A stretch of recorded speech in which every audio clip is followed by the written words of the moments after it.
Hello, welcome to Global Eye. I am Parikshit Luthra. In a televised address, President Putin formally announced the annexation of Donetsk, Lugansk, Kherson, Zaporizhia and said this is the expression of the will of the people and these areas will now be part of Russia forever. He also warned that Russia will use all available means to guard these regions. Putin urged Ukraine to come to the negotiating table, but also said that Russia will not give up the newly incorporated regions. The head of the European Commission, Ursula von der Leyen, firmly rejected the recent referendums and annexation. Ukraine President Zelensky held a meeting with his military chiefs to discuss further liberation of Russian-occupied Ukrainian territory. Will the war now escalate? Is the cost of war finally putting pressure on Putin? And is the Russian president now looking for an exit? Here's what Putin had to say. I want Kyiv regime and their sponsors from the West to hear me, to heed me. I want everyone to remember that people who live in Donetsk and Lugansk and Kherson and Zaporozhye, now they become our citizens forever. We appeal to the Kyiv regime to cease fire immediately, all the hostilities, the war that they started back in 2014, and to go back at the negotiations table, because we are ready to do that. And we have said that on many occasions, but the choice of the people of Donetsk, Lugansk, Zaporozhye and Kherson, we are not going to discuss that. The choice was made and Russia will not betray this choice. All right, let's go across to Ugo Astuto, Ambassador of EU to India. Ambassador Astuto, thank you very much for joining us. How do you react to what Putin said in terms of annexing 4 areas of Ukraine, saying that he's going to defend them with all he has? Well, look, we reject and condemn this illegal annexation. After sham referenda, we do not recognize this action, and I think the international community will not recognize that. And these are signs of failure, of fear, of desperation on the side of President Putin. What he sees is war of aggression failing, and he's now trying to escalate and intimidate. But we shall not be intimidated.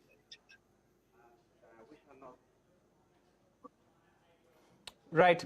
Do you also get a sense that he's now coming under pressure? He said Russia is ready to come to the negotiating table. He urged Ukraine to start talks, but also said that they will not let go of these areas. Do you somehow feel that the pressure is now getting to President Putin? Well, I think the facts on the ground speak for themselves. The war has failed in all its objectives. And we have also seen in the past couple of days the reaction of almost 200,000 Russians, most of them well-educated Russians. They are voting with their feet. They are fleeing the perspective of the draft. They don't want to participate in a war that they know is unprovoked and unjustified. So I see a number of clear signals that President Putin is starting to suffer the consequences of his unwarranted and unjustified war. Right. Let me also get in Ambassador Daniel Fried, who's joining us. Ambassador Fried, how do you read the message coming from the Kremlin, Putin addressing his people in Russia, also sending out a message to the West that they will continue fighting, they will defend these areas? How do you see this message today? Putin has doubled down on his aggression because he is not winning his war. Your previous guest was spot on accurate. That is, the Russian people don't seem enthusiastic about this war. The Russian economy is hurting because of the sanctions. And most important, the Russian military is no longer winning. They're being forced to retreat.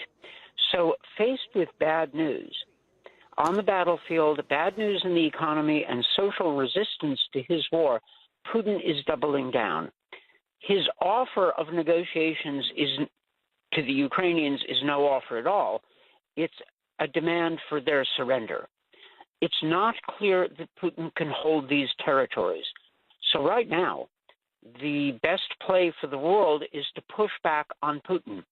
By the way, in his speech, he did implicitly threaten nuclear weapons use. And India may have something to say about that.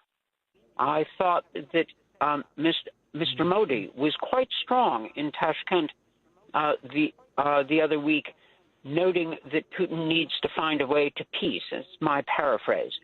That was a good, solid statement.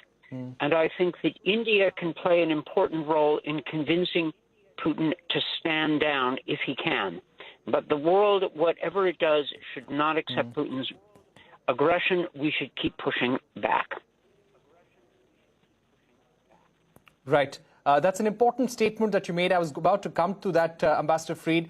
Ambassador Astuto, do you also get a sense that this is a strong threat of use of nuclear weapons coming from President Putin? How do you think the European Union will now react to what President Putin may do in the coming days? But it's not the first time that we hear this sort of innuendo. It's unacceptable to threaten the use of nuclear weapons. And I think the international community is noticing, and the isolation of President Putin will grow accordingly. As to the European Union, well, we shall not be intimidated. We are about to present a new package of sanctions. It's going to be the 8th, and these sanctions are binding. And again, this new package of sanctions will be broad and comprehensive. It will touch on trade. It will touch on on a price cap on the price of oil, and it will further extend the listing of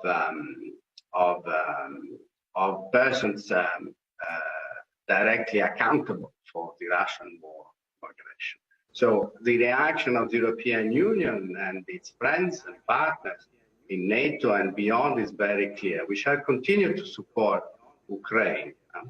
We shall continue to support the defense of Ukraine's right to self-determination, the defense of the territorial integrity and sovereignty of a peaceful country against an illegal and unprovoked aggression from Russia and from President Putin. Right. Ambassador Fried, do you get a sense that things are now likely to escalate in the coming days? How well equipped is Ukraine to fight back? And do we expect US to supplement and further increase military cooperation with Ukraine? Do you think the next few days will be very critical? I think we may see an escalation from the Russian side. We cannot rule out Putin's use of nuclear weapons. I still think that Putin is trying to frighten us by talking about nuclear use rather than preparing to actually use nuclear weapons, but he could. He hinted as much in his speech. The United States will certainly continue to provide Ukraine the weapons it needs to defend itself. This is entirely proper under the United Nations Charter. We are helping a country, the victim of aggression, defend itself. That's right. And we're not the only country. There are many European countries that are providing Ukraine with weapons, and not just European countries. I also think that economic sanctions will intensify against Russia. I think the EU has a package under preparation, as you just heard. The United States government is preparing additional sanctions. And there are other economic steps we can take, tightening our export controls. We need to think about the Russian assets that have been frozen. We shouldn't ask our taxpayers to pay for Putin's crimes when we are sitting on $300 billion of Russian money. So there's a lot we can do, but the next few days and weeks may be very difficult indeed. Right. Also, do you feel that there is a strong and sincere effort towards negotiation now? Here you have Putin saying that we urge Ukraine to come to the negotiating table, but Moscow will not give up the newly incorporated regions. So how do you see this offer of talks coming from President Putin, Ambassador Fried? It is not a serious offer at all. It is a demand for Ukraine's surrender. Putin does not want talks, but his bluster does not change the fact that his army is not winning on the battlefields. Today, there are reports of Russian forces being surrounded in the east. So Putin's rhetoric exceeds his power, and it is important for us to remember it. We should not push Ukraine into surrender, which is what Putin is demanding of us. He's trying to frighten us all into withdrawing support for Ukraine.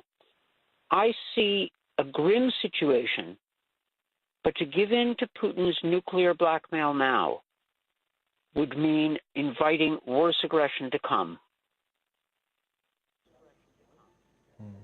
Right, right. And Ambassador Astuto, my final question to you. From the European Union point of view, what will be the best case scenario in order to resolve this issue diplomatically? If we ask the European Union about what is the diplomatic way out of this, what is the solution out of this, what would be a solution that is acceptable to the European Union?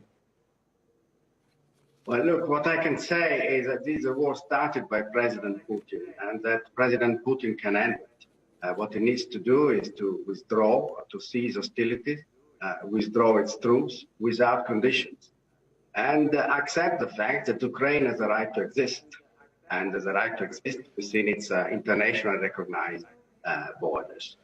Again, we see that this war is extremely unpopular in Russia. The people do not have the right to express their dissent. Demonstrations are repressed. But we see the crowds of Russians fleeing towards the borders to avoid to be engaged in this unjust aggression. I think that's very significant. Right.